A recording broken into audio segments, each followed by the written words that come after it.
Good day po, SM Cebu branch. Bali ito po ang aming mga IR po.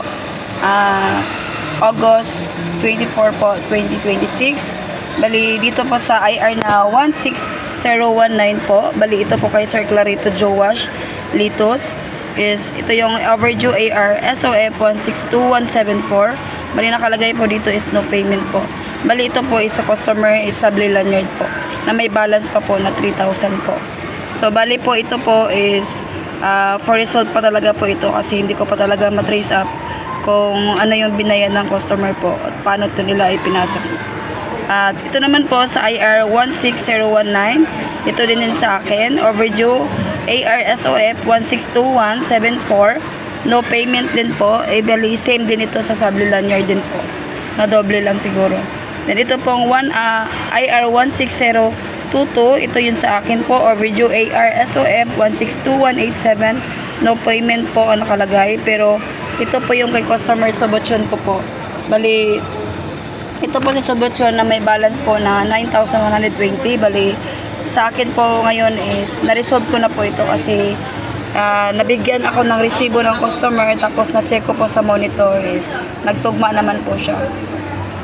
Then itong IR 16023, ito yun sa akin din po, overdue AR SOF 162161, no payment din po. Ito yung customer ko po na si Ajanta Parma po, na may balance pa po na 2,600 po. Sa pagkaalala ko po ito, si customer po is, yung transaction namin is through QR po. Bari, sa ngayon po is for result pa po talaga ito kasi hindi ko pa talaga din maano to kung saan ay pinasok or na ano ba ni Sir Joash yun to sa PR, para siguro po parang hindi pa siya nawawala kasi wala siya sa ano, hindi siya na ano doon sa PR siguro ba. Yun lang po. Then sa IR 18180, ito yung kay Abner, no proper numbering of hanger. Sa ngayon po is for result pa po ito kasi hindi pa po nakapag-attach ng mga photo po. Pero inaano na naman po namin to para mawala po ito at ma-resolve po namin. Then sa IR 18185, ito yung sa akin din. Ito yung overdue AR SOF 158369, no payment. Ito yung kay Corded Solution. Bali ito naman po kay Corded na may balance po na 52. Bali ito po is na resolve na po kasi nakita ko po ito sa lumang ano namin po, journal po. Bali 8/11/2025 po ito. Tapos na video ko pa ito, tapos naano ko pa ito kay Sir Aladdin po. So sa akin po is na-resolve ko po ito. Ito po sa IR 18187, ito po yung overdue AR SOF 158434, no payment. Ito yung kay Ninya Borromeo na may balance pa po na 450. Sa ngayon po is for result pa po talaga ito po. Then 1889, ito po sa akin din, overdue AR 162199, ito yung kay John Pontes na may balance din na 2,000 po. Ito po is sa mga pass ko po na mga kasama dito, na sa akin po lahat is pinasok yung IR po. Sa ngayon po is for result pa po talaga. Ito naman pong IR 18192, ito yung overdue AR 16203, ito yung kay Barbara Masipre. Ito yung medyo malaki siya. Ito yung 7,440 po. Ito po yung for result pa po ito. Ito namang 1892, overdue AR SOF 162214. Ito yung kay City E Charlton, bali customer po to ni Sir Joash na may balance pa po na 1,062 po. Sa ngayon po is for result pa talaga po ito.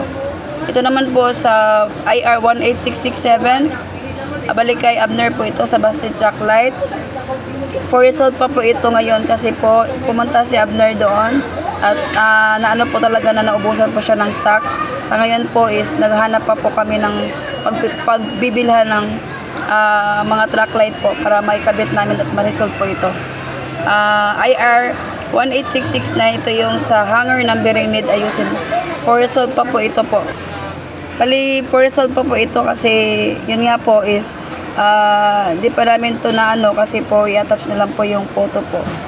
Then IR 19166, ito po yung 2 mini unclaimed parcels segregate and prepare for pull out to head office po. Bali sa ngayon po is napakuha na namin unti-unti yung mga matagal na po dito sa store. Ito po. Ito po. Bali na ano na po lahat. Ito naman pong IR 19604. Bali ito kay Dahiya. Ito yung issuing receipt below the required minimum quantity. Everyday po is ito po is resolve po. Na-resolve na po namin kasi everyday po kami nag-i-issue ng 5 to lagpas 5 po na resibo po. Ito po yung proof. Ito po yung mga proof po na nagbibigay kami ng mga resibo. Everyday po is lagpas po ng 5. Ito naman pong IR 20371. Ito po kay Joel. Ito yung power table na lagyan ng ladies na mannequin na color gray. Sa ngayon po is in order na po ni Dahiya at ni Joel. Bali inaantay lang na namin yung stocks para po ma-display namin at ma-resolve po ito. Ito naman pong IR 20373. Ito yung kay Abner na straight track wrong color sequence. Sa ngayon po is sine-check niya na Abner at para po magkasunod-sunod yung mga kulay at ma-attach namin at ma-resolve na po at mawala na po ito. Ito namang IR 20374, ito yung kay Christian na dapat nakabaliktad yung cup para nakikita yung design. Bali, ganun din po. Need pa po siya i-resolve kasi need pa namin tong mabaliktad at ma-picture at ma-attach namin para po makita at mawala din ito. Ito naman pong 20375, bali sa akin po ito. Ito yung numbering of workwear. Sa ngayon po is for resolve pa po ito. Then IR 20376, ito yung kay Kimberly. Bali subli numbering.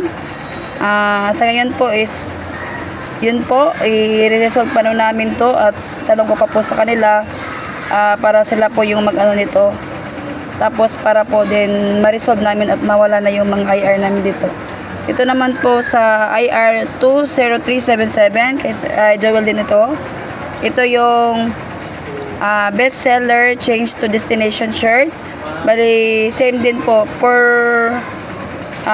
changing na po ito para po mawala ito at i-attach na lang namin po ito bago namin to siya maano para mawala din ito po. For resolve din po ito. Then dito naman pong 20378, ito yung kay Abner. Light box, kailangan palitan ng display. Yun din po. Need pa namin to i-resolve po. At papalitan para mawala din ito po. Ito naman pong 20379, ito yung kay Beredo Christian Nail, busted light sa glass tower. Same din po. Ito yung for resolve po kasi po nagpumunta si Abner para magbili, naubusan siya ng stocks. Sa ngayon po is naghahanap pa po kami ng pagbibila ng mga lights po. Ito naman pong IR 20380, ito yung kay Joel, sabi sticker ng hanger dapat may price. Ito po.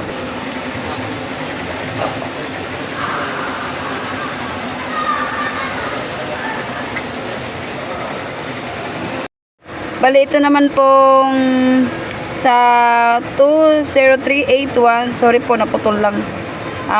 Ito yung sa akin, sa Bliss Watch dapat naka-align lang, ang yung isa is dapat nasa likod lang na nakalagay. Ito po. Ito po.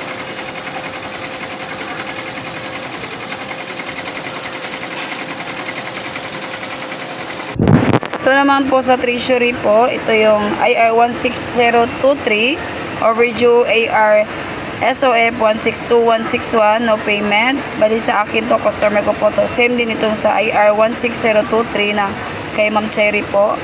At Ma'am Lacerna Roselyn po, ito yung mais kay Sir Aladdin po. Same din sila ng customer na Ajanta Parma po na may balance po na 26.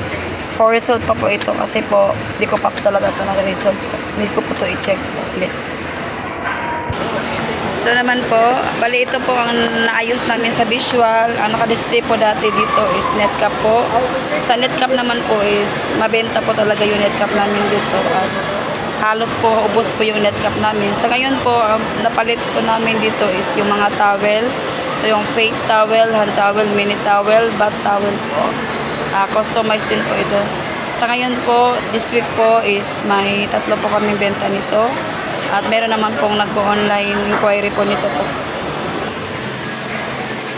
Ito naman po sa aming gift ideas. Bali dito po sa aming 11 ounce mug po. Bali, na-sold po namin ito is 400 pieces. Ito po kay Ma'am Paragsa na ang benta po or ang nabayaran po is 24,000 po na 400 pieces po na mug. At